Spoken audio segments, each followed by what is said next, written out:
Olá, meu nome é Yuri Guerra, sou pastor do Ministério de Família na Oitava Igreja e você está em Família, um podcast para te ajudar a construir um lar para a glória de Deus. E hoje a gente vai falar de um tema muito interessante que é o desfoco do mundo conectado. Já já você vai entender o que significa essa frase e o que a gente quer dizer disso.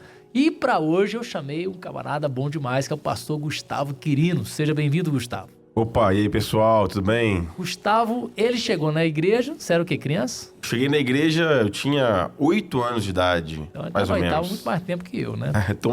Sou mais velho de oitava que você. Eu sou mais velho de pastor, mas ele é mais velho de membro, de presença na igreja. É isso mesmo, cheguei com 8 anos, vindo de uma igreja batista, e chego na oitava com meus pais, meus irmãos, cresço na oitava, aqui aprendi a maioria das coisas que eu sei sobre Deus. Tive meu chamado pastoral aqui, enquanto estava no que era a UPA na época, né? Hoje é a Reed, né? E tive meu chamado pastoral, caminhei pro seminário, fiz seminário, virei pastor. Casado. Sou casado com a Sara, conheci também aqui na oitava. Conheci a Sara. Abre os olhos, Você vê, olha. Eu conheci a Sara, cara, dando uma carona pra ela. Numa ação social que a gente fazia na mocidade. E aí um amigo meu conhecia ela, falou assim, tem uma menina precisando de carona. Eu falei assim, vamos lá. Aí foi a primeira vez que eu vi a Sara na vida. E ela... já se interessou? Não. Ela se interessou. Eu não tinha me ligado ainda. E essa história, ela disse que ela sentava e ficava me olhando, né? E eu não fazia ideia, cara. É possível. Essa história. Convidá-la Chama e ela, vai contar essa história todinha. Bom, hoje a gente vai falar sobre um tema estranho, mas é interessante, né? O desfoco do mundo conectado. O que a gente percebe? Hoje nós temos as pessoas conectadas, a gente está conectado o tempo todo. Você ir para um lugar e não levar o celular, você arranja uma perturbação para você e para os outros, porque toda hora está conectado. Mas, ao mesmo tempo, apesar da gente estar conectado, de ser acessível, parece que há um grande desfoco em tudo, né? Capacidade de concentração, capacidade de estar naquele lugar de verdade, porque parece que a gente está num lugar, mas a gente está em outros também, né? E isso, às vezes, pode gerar um desfoco, inclusive em relação a Deus. A gente vai falar isso no culto também. Como é que no culto, às vezes você não está no culto, você está em outro lugar e não no culto, né? Então, o que você entende, pastor, das redes sociais, o que ela faz com as pessoas hoje? Vamos falar um pouquinho das redes sociais, porque foi o programa anterior. A gente vai tentar fazer um link aqui. O que as redes sociais têm produzido nas pessoas na sua ótica? Bom, eu acho que isso é um mal da nossa geração, né? Nossa geração foi a geração que fez essa transição de mundo. Sim. Quando eu era... Eu descobri que eu tô na geração que eu nem sou mais lá de trás e nem sou os da frente. Eu sou a mais transição. ou menos isso. Você pensar... Fiquei meio frustrado. Na sua infância não existia celular. Não existia, não. E você no passa seminário não tinha. No seminário não tinha. Não, aí... Eu usei disquete, cara. Não, aí é muito antigo, cara. Eu lembro de disquete que eu não era criança. Não, usei disquete. Mas... Perdi trabalhos fazendo trabalho no disquete. Tá vendo? Ficava mexendo naquele travia, flipzinho. E a gente passa por essa transição e a gente agora tem um novo meio, né, de relacionamento, né? E principalmente a rede social, ela vem para ser esse novo meio de se relacionar. E nenhum de nós tá livre disso, né? Até o WhatsApp agora virou rede social. O WhatsApp é rede social. Porque as pessoas falam assim, não, mas eu não uso. Aí tem o WhatsApp, você né? tem WhatsApp? Tem, então você usa. E agora com as comunidades ficou bem mais próximo do que são as outras redes sociais, né? É verdade. Então, a gente não tá isento desse mundo com redes sociais. Só que acabou que mudou muito a forma como a gente se expõe. E aí, nessa forma como a gente se expõe, a gente tá muito mais interessado na vida dos outros. E a gente tá muito mais interessado que a nossa vida seja interessante pros outros, né? Então é isso que eu percebo, assim, a maior... Às vezes a gente nem desfruta. Isso, a gente não aproveita, né? Tem uma história do... Não me lembro de quem é, sobre Israel. Acho que é do Israel, não tenho certeza. Mas ele conta que, chegando em Israel, né, saiu um monte de chinês do ônibus e tinha, acho que, 10 minutos pra poder ver. E era um lugar lindo. Todo mundo desce e fica 10 minutos tirando foto. Ninguém para pra poder observar e aproveitar. Mas você quer postar depois, né? Você quer tirar uma foto bonita, né? Tem uma pessoa da nossa equipe aqui de produção que fez uma viagem. Eu não sei se foi para aquelas cataratas. Eu sei o seguinte, que chegou um lugar assim, uma visão maravilhosa. A pessoa saiu do veículo que ela veio, foi lá, nem olhou, nem contemplou, só tirou a foto, já saiu mexendo e foi embora. Nem teve a oportunidade de ver, de contemplar aquela grandiosidade. Ficou apenas com o registro da foto. Você fica com aquele sentimento de que você olha para um lugar muito bonito, aí pensa, nossa, daria uma boa foto. E você não pensa, nossa, que lugar bonito. É o primeiro pensamento que vem na nossa cabeça, é esse, nossa, isso aqui dá uma boa postagem, e mesmo para ideias, né? A gente faz isso com ideias também. Então, nossa, isso aqui dá um texto bom, isso aqui dá um vídeo bom. Então a gente acabou ficando dessa forma, a gente acaba não né? desfrutando daquilo que a gente está inserido para poder projetar aquilo que a gente acha que vai ser interessante para os outros. Então, eu vejo essa nossa vida, né, com redes sociais, uma vida de muito foco na reputação. E às vezes um grande foco na reputação é um baixo foco no caráter. Tem um poema tá no livro do Ronaldo Lidório. Eu acho que eu tô com esse livro na minha bolsa. Eu vou pegar esse livro aqui. Então pega lá. Ó, enquanto ele vai pegar o poema, você tente visualizar como é que a sua vida está seguindo, né? A gente vai falar sobre esse tema, que é se conectar de verdade, né? Então, a gente vai ver aquilo que está claro pra gente, ou seja, o mundo a gente acaba desfocando mesmo, só que a gente tem que resgatar isso. E como que a gente resgata? No final, a gente vai dar algumas dicas que a gente acredita que pode te ajudar a focar melhor no que você está vivendo. Mas mostra aí o livro. O livro que eu tô falando é esse aqui, ó. Liderança e Integridade, Ronaldo Lidório. Excelente livro. Já li ele algumas vezes. Ó, legal. Eu tava esses dias vendo lá em casa e logo no início do livro, ele cita um poema, né, que ele atribui aqui a William Davis. E o poema é o seguinte: as circunstâncias nas quais você vive determinam sua reputação. A verdade na qual você crê determina o seu caráter. A reputação é aquilo que pensam a seu respeito, o caráter é quem você é. Reputação é sua fotografia, caráter é sua face. A reputação fará de você rico ou pobre. O caráter fará de você feliz ou infeliz. Reputação é o que os homens dizem a seu respeito no dia do seu funeral. Caráter é o que os anjos falam de você perante o trono de Deus. Um poema aí que mostra essa nossa vida de buscar muita reputação, né? E se preocupar menos com o caráter. A reputação pode gerar uma crise na pessoa. Com certeza. A crise do impostor, que é assim, eu atuo aqui, mas eu não vivencio isso. Claro, a gente que é pastor, né? A gente passa muito por isso. A gente tem que equilibrar isso bastante, né? Mas o pior é quando a gente não só... Porque passar por isso eu acho que todo mundo em alguma medida passa. Mas quando a gente planeja isso. Sim. E quando a gente acaba planejando parecer pra alguém ser alguma coisa que a gente sabe que a gente não é. Em algum momento a gente tem que falar, gente, não é assim não.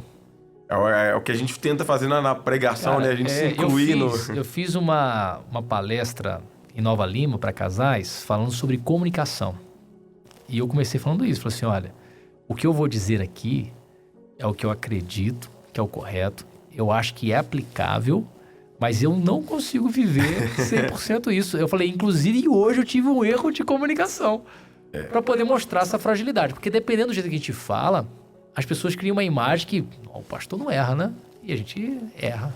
E isso, né? A gente tem as quebras de expectativa, os erros de comunicação, os erros de interpretação. O casamento é cheio disso, né? É cheio disso. Eu me lembro um dia, eu chegava em casa do trabalho mais cedo do que a Sara. E eu chegava umas 2 horas antes dela. E um dia eu chego em casa, eu planejo... A Sara gosta muito de cozinhar.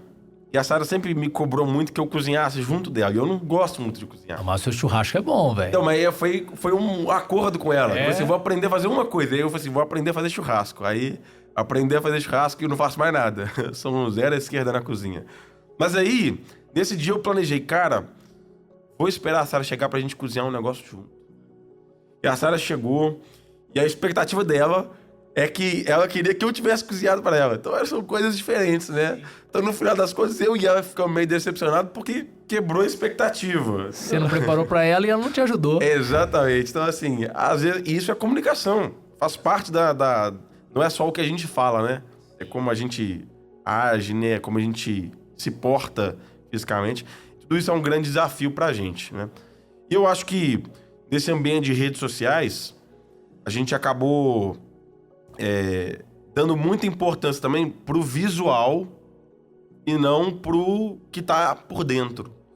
Então, o visual é muito importante, né? Aquilo que... A imagem que eu posto é muito importante. Isso gera várias coisas. Isso gera, em primeiro lugar, algum nível de superficialidade, porque a gente não quer ser profundo, a gente quer só aquela imagem da casca.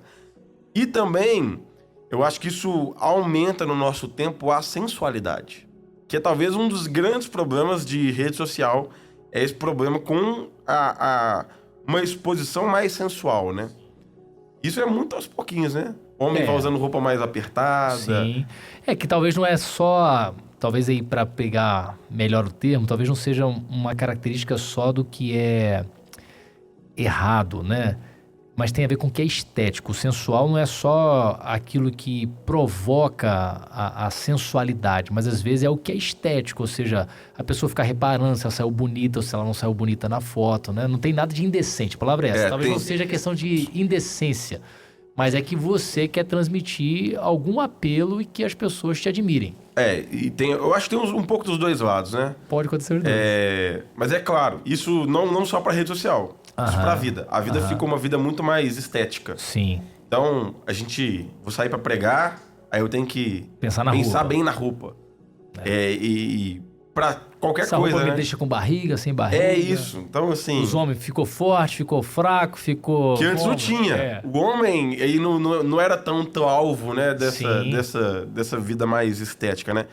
E eu acho que, assim, muita coisa acabou se tornando...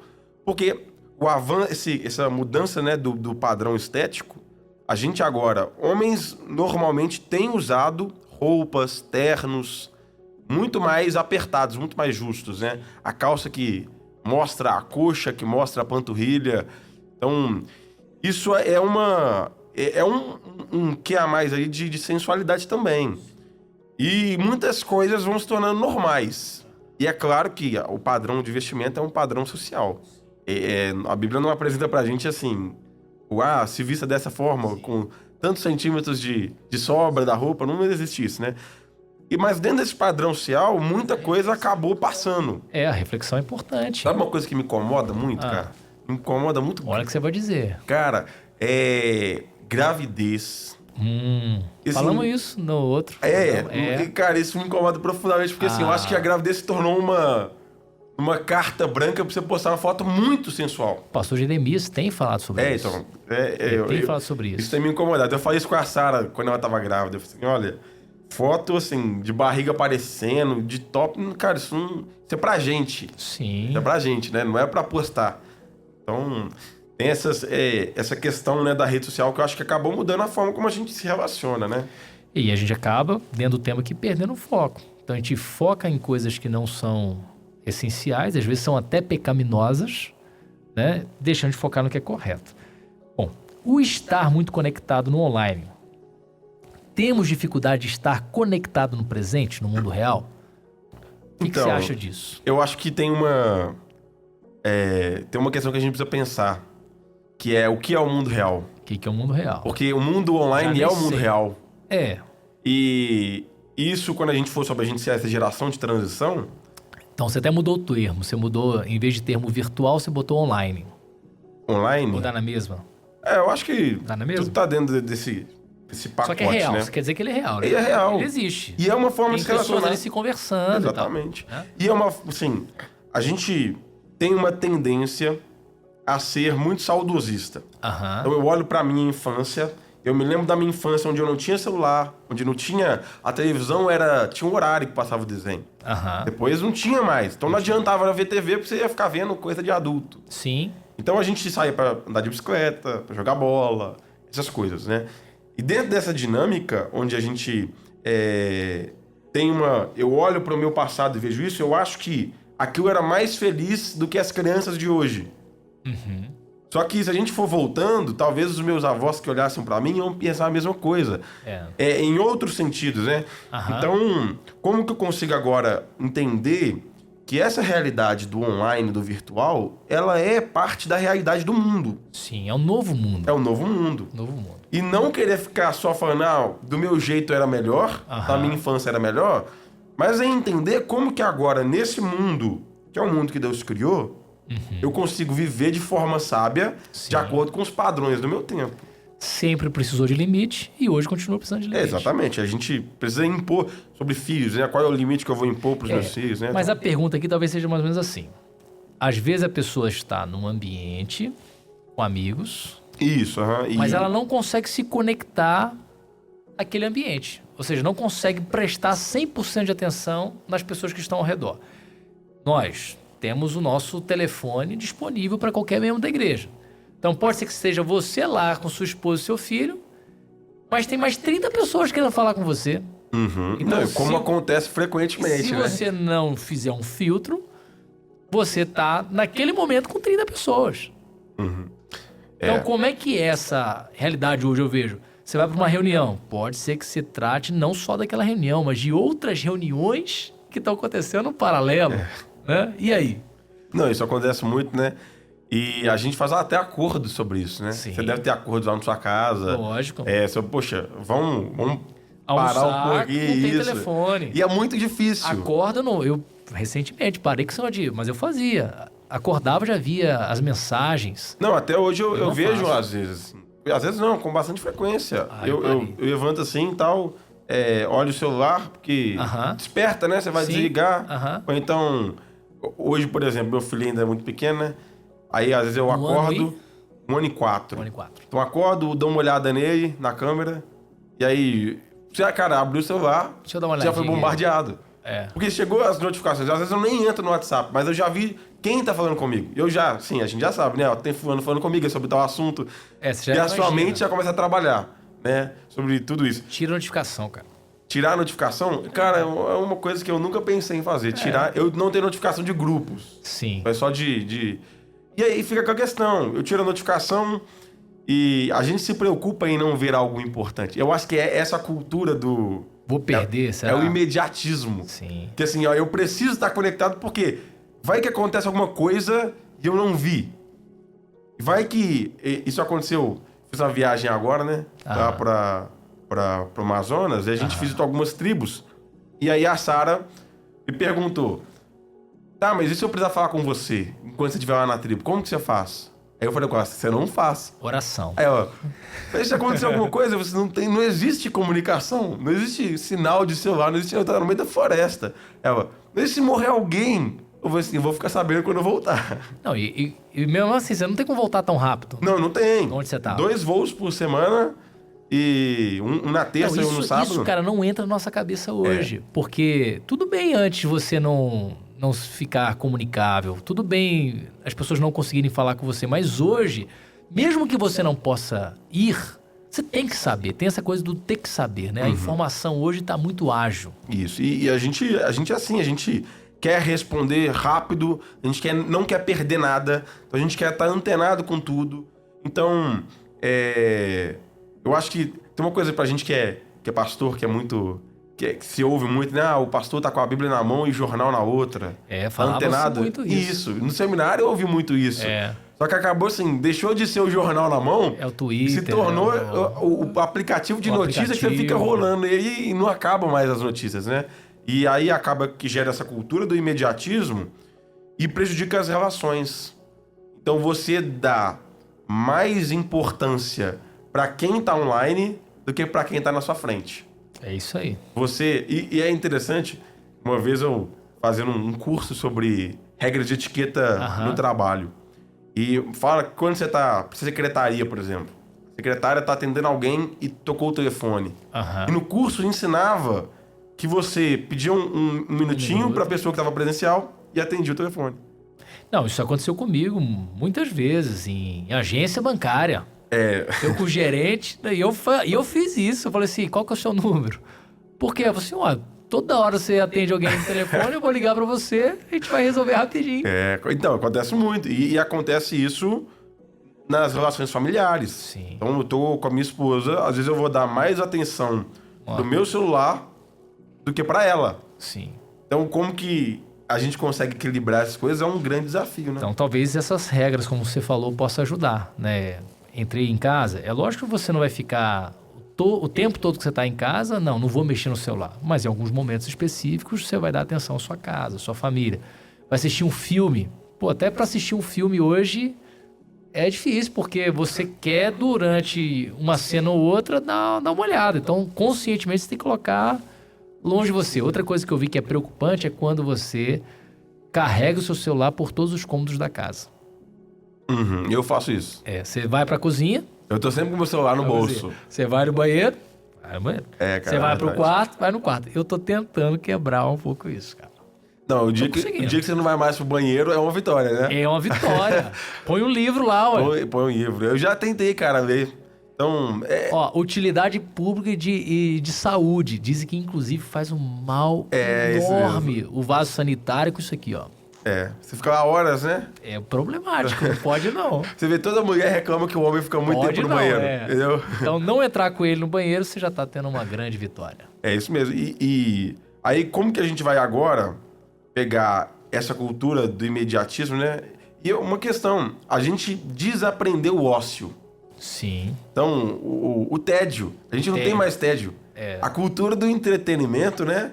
Então, você tá no YouTube... O que eu faço agora? Você vai de um vídeo pro outro, e você não termina de ter entretenimento. E a gente acabou não conseguindo lidar com a sensação do tédio que era tão comum quando a gente era criança e não tinha nada pra fazer. E aí, como que isso prejudica... Você vai ver o Elias reclamando disso ainda. Não tem então. Nada pra tem fazer, nada pra fazer. Pai, o que eu faço? Aí eu falo, fica olhando pro teto. Inventa, mas o ócio é útil até pra criatividade, né? Sim. Então... e como a gente se torna essa geração que não dá conta de passar pelo tédio. Passar por esse tipo de momento de quietude. E é por isso que você falou, durante um filme. O filme dá uma esfriada. Você já quer olhar o celular. Por quê? Porque você não dá conta nem daquele momento de tédio. Então, o que antes... Pico. Sempre no o pico. filme era... Poxa, atenção total, porque é uma coisa que não tinha pausa, né? Então, você ia ver o filme... O tempo que você tinha pra ir no banheiro era propaganda, né? Você que assistia na televisão era assim. Era. Na hora do comerciais, você corria pra fazer outras coisas. Então, e como que agora não existe mais isso? Não existe mais essa dinâmica de sentir o tédio, de passar por ele e de organizar a cabeça, a gente acaba tendo uma cabeça muito mais cheia, uma atenção muito mais difusa, e a gente não consegue se relacionar bem com quem tá perto, né? E isso é um problemão hoje. Dá problema no casamento, dá problema entre pais e filhos, né? Tem até vídeos que demonstram isso, tipo, um pai que tá dando total atenção ao seu filho. A reação, a dinâmica, a proximidade emocional é uma. E outra é quando o pai finge que tá dando atenção pro filho, mas tá no celular. A reação da criança é outra. Eu acho que eu já vi esse vídeo já. Tem vários. Então, tem vários. E acontece o contrário também, né? Acontece. Hoje, assim... E tem sido um problema, né? Essa questão de... Quando meu filho estiver no videogame, você pode falar com ele que não ouve nada não, Não ouve nada, né? Não, mas de pais que têm se viciado. Tem. E de pessoas idosas viciadas em TikTok, Reels e essas coisas assim, fica rolando pra cima o hoje dia eu acho que inteiro. eles pegam muito no WhatsApp, porque o WhatsApp tem aquelas atualizações de... Status do WhatsApp? Status, Cara, eu nunca nunca vi esse negócio de status do pessoas mais WhatsApp. velhas que postam lá. E essa questão, né? Às vezes agora é uma relação de vício mesmo, né? Sim. Filhos não conseguirem se conectar com os pais é um descolamento das gerações. As gerações, elas têm dificuldade de se comunicar. Sim. Isso por vários motivos. Nem sempre igual seus filhos, eles têm conceitos na cabeça que você não tem formados na sua Sim. cabeça. Com categorias de pensamento que a gente nem sequer sabe que existem, porque não são da nossa geração. Dá um exemplo. Consegue dar um exemplo? Olha, a gente passou nas atualizações de missionárias, né, com o reverendo Cássio, e ele deu alguns exemplos na comunidades indígenas. Sim. Então, só um exemplo que ele deu lá, que é fácil de entender isso. Nós classificamos o mundo em algumas categorias. Nós pensamos na categoria espiritual, categoria humana, categoria animal, categoria vegetal e categoria mineral. Sim. Tudo que você conhece, Tá nisso. coloca em alguma dessas caixinhas. Aham. O indígena não. Pelo menos não daquela região, né? Sim. Indígena é uma coisa muito ampla. vasto, né? Mas o indígena aí pensa com categorias diferentes. Ele vai ter seres míticos, ele não vai ter categoria para divindade, para coisas espirituais. Ele tem seres míticos, eles têm forças, uma força impessoal. Eles vão ter a categoria humana, categoria animal, mas eles não têm tanta categoria mineral, por exemplo. Então, alguns conceitos que você quer passar não Eles são não compreendidos. Não entendo. Porque você fala uma coisa, você fala de uma divindade pessoal. Como eles não existem nessa categoria, eles vão tentar forçar aquilo numa categoria que eles têm. Muitas vezes de força impessoal. Aham. Aí pra você conseguir explicar que Deus é pessoal, assim, muito difícil. é um trabalho muito longo e que muitas vezes leva, às vezes, mudança até de gerações para ser compreendido. Aham.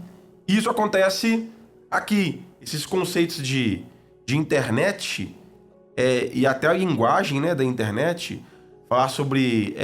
imagina um filho encontra com o pai para falar sobre o que é uma trend, o que é essa linguagem que a gente tem, Cara, né? tem tanta linguagem que tem uns que a gente não eu conhece. viajo. Então, eu às vezes vendo vídeo, alguém fala uma coisa e eu falo assim, cara, eu não faço a menor... Aí você vai no Google, né? E procura o que é, porque você não entende.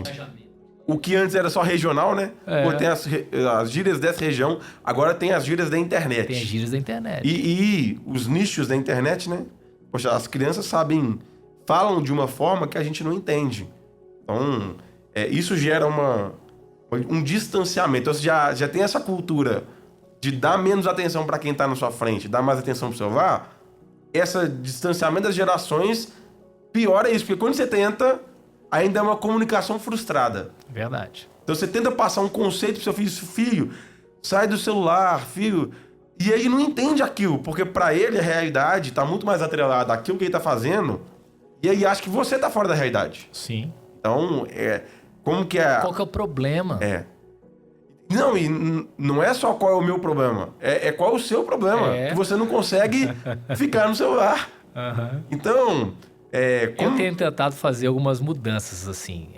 Por exemplo, os meus filhos, eles têm bastante regra com relação à tela, porque o excesso de tela faz muito mal.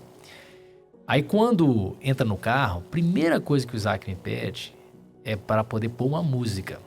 E ele tá na fase dos food paródias. Aí você tem lá... Não faço a menor ideia do que é isso, Food paródia são as musiquinhas que fala sobre personagens de futebol. Aí fala do Messi, fala do Cristiano Ronaldo, aí falando sobre os feitos deles, sabe? É bem interessante, cara. Não tem nada de bobagem, não. Aí, só que nisso tem um vídeo, com as cenas e tal. Então, você deixar ele entra no carro, abaixa a cabeça e vai indo. Aí eu falei, meu filho, você pediu pra pôr música. A música você pode pôr, mas você desliga a tela. Porque eu não quero que você entre no carro e fique assim. Eu quero que você olhe o caminho. Se um dia te soltar num lugar desse aqui, você tem que saber voltar pra casa. Então, tem que descobrir o caminho. E esses dias eu falei, você vai dizer pra onde que eu tenho que ir. E aqui, vira aqui, pai. Beleza. Aí teve um que ficou na dúvida, eu passei direto. Falei assim, e aí, erramos. Você não falou pra onde que eu tinha que ir, tinha que ter entrado ali. E agora? Você, e agora? Né? Aí pra poder aprender um caminho. Então, você tem que tentar achar uma linguagem pra poder comunicar. Exatamente, né? Não, isso acontece com a gente, né? Você decora nome de rua.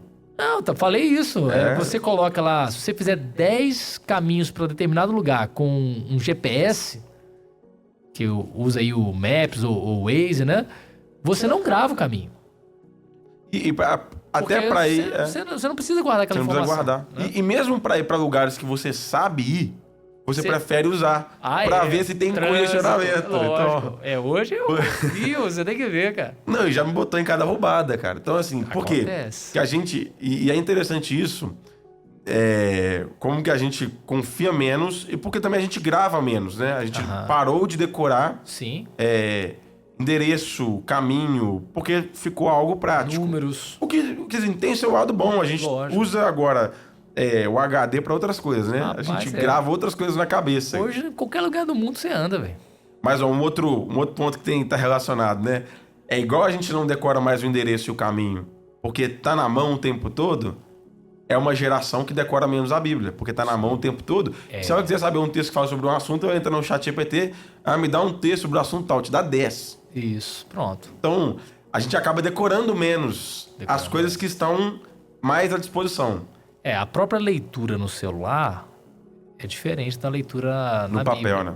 Porque você tem o lance da visão fotográfica, né? Você saber onde que tá, você conseguir olhar o contexto. O versículo tá desse lado de cá, né? Tanto que, para poder pregar, às vezes eu estudo numa Bíblia e vou com a minha outra Bíblia de púlpito. E isso, às vezes, me atrapalha pra caramba. Porque eu quero achar ali, só que na outra Bíblia tá em outro canto. E quando você já tem um texto meio que fotografado, você bate o olho ali e você já consegue lembrar do assunto. Isso, então... E hoje, por exemplo... A maior parte de leitura minha é no celular. Até da Bíblia. Eu acho que eu já li mais a Bíblia no celular do que fisicamente. Rapaz, a primeira vez que eu fiz uma leitura no celular foi num Motorola. Acho que esse é o nome, cara. Mas ele era uma tela pequenininha. E eu tinha conseguido colocar um arquivo de texto lá. Eu li alguns livros lá, cara. Então, mas assim... Mas hoje é muito confortável. Hoje é muito confortável ler. Você compara versões, né? Tem muitas facilidades. Tem, você filtra a luz azul, você tem para ficar mais confortável para a visão, você diminui um pouco o brilho. Tem recursos que tornaram a leitura mais confortável. De forma que hoje eu tenho 90% da minha biblioteca tá no celular. Tá no celular. Eu hoje falo passado, vou estudar. Também, vou estudar é sinônimo de se vou entrar ou pro quarto ou pro escritório, eu vou ficar no computador ou no celular. Sim. Que é onde eu desde a época de seminário, então, eu comprei essa biblioteca. Já é moderno, você tá fora dos livros. Fora dos livros, não, sim. Você é um cara estudioso, a gente sabe. Quando eu gosto muito de um livro, eu vou e compro o físico. Pra ter. E pra dar de presente às vezes. Então... Meus livros, eu tenho vários embalados, que eu já tenho o livro virtual. Eu guardo ele embalado e eu dou de presente pra alguém. Você já comprou um só pra... Como é que eu vou dizer? Eu tinha uns assim que eu já tinha um PDF. Eu comprei o físico só pra poder a consciência ficar ok, entendeu? E eu uso do PDF. Cara, na minha época de seminário tinha essa questão do PDF muito forte. Aí o que eu fiz no seminário? Cara, eu comprei uma biblioteca. Eu comprei o Logos. Então, cara, eu tenho tanto livro lá que, assim, eu nunca mais acessei um PDF. Que aí eu abro lá no Logos e a busca fica mais fácil por lá. Mais fácil. Achar. Então, acabou que os livros que eu geralmente consulto, eles são dessa biblioteca, né? Mas, assim, raramente eu sento com um livro físico e leio. Então, é uma outra questão desse mundo conectado, né? Que mudou a nossa vida, né? Continue com a gente, você que tem acompanhado a cada semana, porque toda semana um podcast novo para te ajudar a construir um lar para a glória de Deus. Você pode seguir a gente no YouTube, também no Instagram. Deixa comentário, compartilha com alguém e assim você vai abençoar outras pessoas e também ajudar a gente com os próximos temas. Deus te abençoe, fique na paz. Um abraço, irmão.